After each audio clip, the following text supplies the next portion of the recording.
सभी को नवरात्र के छठे दिन की हार्दिक शुभकामनाएं। आइए नवरात्र के छठे दिन सुनते हैं माँ दुर्गा के छठवें स्वरूप की कहानी। नव दुर्गा के 9 स्वरूपों में देवी के छठे रूप को देवी कात्यायनी के नाम से पूजा जाता है। माँ कात्यायनी की पूजा नवरात्रि के छठे दिन यानी षष्ठी को बड़े धूमधाम से की जाती है। देवी के इस स्वरूप की महत्तम कथा ऋषि कात्यायन से जुड़ी होने के कारण उनका नाम कात्यायनी पड़ा। वहीं देवी की महिमा कथा दुराचारी महिषासुर के वध से भी जुड़ी हुई है। आइए सुनते हैं देवी कात्यायनी की कथा। देवी कात्यायनी का स्वरूप बहुत ही उज्जवल और ज्योतिर्मय है।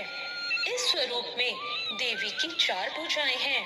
इनमें से दाईं तरफ वाली ऊपर की भुजा अभय मुद्रा में है और नीचे वाली भुजा वर मुद्रा में। वहीं बाईं तरफ वाली नीचे की भुजा में तलवार और ऊपर वाली भुजा में कमल का पुष्प सुसज्जित है। देवी कात्यायनी का वाहन सिंह है। देवी कात्यायनी की कथा हमें देवी भागवत महात्म और मार्कंडेय पुराण में मिलती है। पुराणों के अनुसार कद नाम के एक बहुत ही प्रसिद्ध महर्षि हुए थे। उनके एक पुत्र थे जिनका नाम था ऋषि कात्य। आगे जाकर ऋषि कात्य के गोत्र में महर्षि कात्यायन का जन्म हुआ और ऋषि अपने तप के कारण विश्व प्रसिद्ध हुए। ऋषि कात्यायन की इच्छा थी कि देवी भगवती उनके घर पुत्री के रूप में जन्म ले, इसलिए उन्होंने कई वर्षों तक देवी भगवती की कठोर तपस्या भी की। मान्यता है कि ऋषि कात्यायन की ऐसी एक निष्ठ तपस्या को देखकर उनसे प्रसन्न होकर देवी भगवती ने उनकी इच्छा का मान रखते हुए उनके घर में जन्म लिया।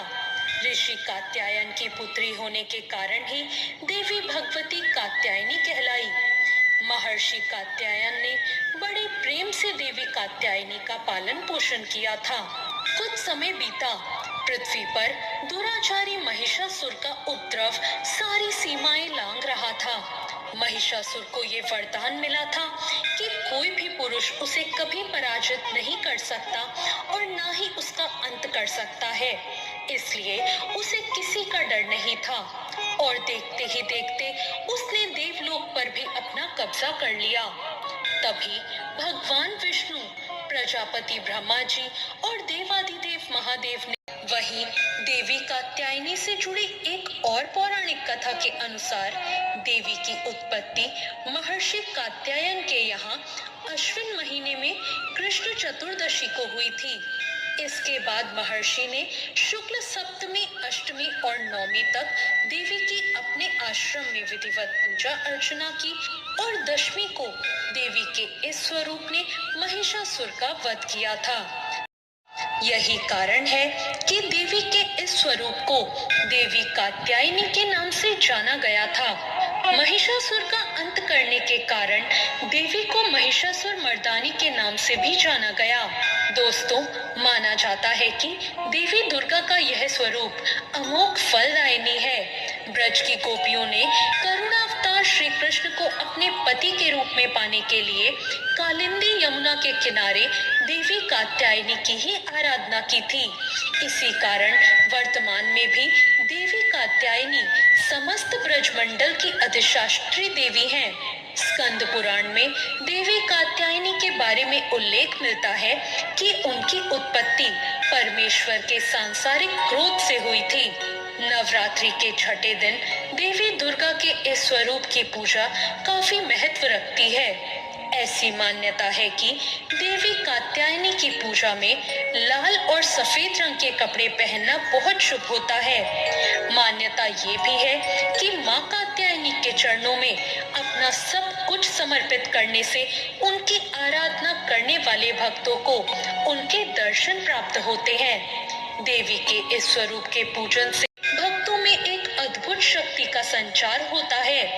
देवी कात्यायनी का ध्यान गोधूली बेला में किया जाना चाहिए। देवी कात्यायनी का आराधना मंत्र है ओम देवी कात्यायने नमः, अर्थात ओमकार के जैसे निर्विकार स्वरूप वाली देवी कात्यायनी की कृपा और शुभ दृष्टि हम पर बनी रहे।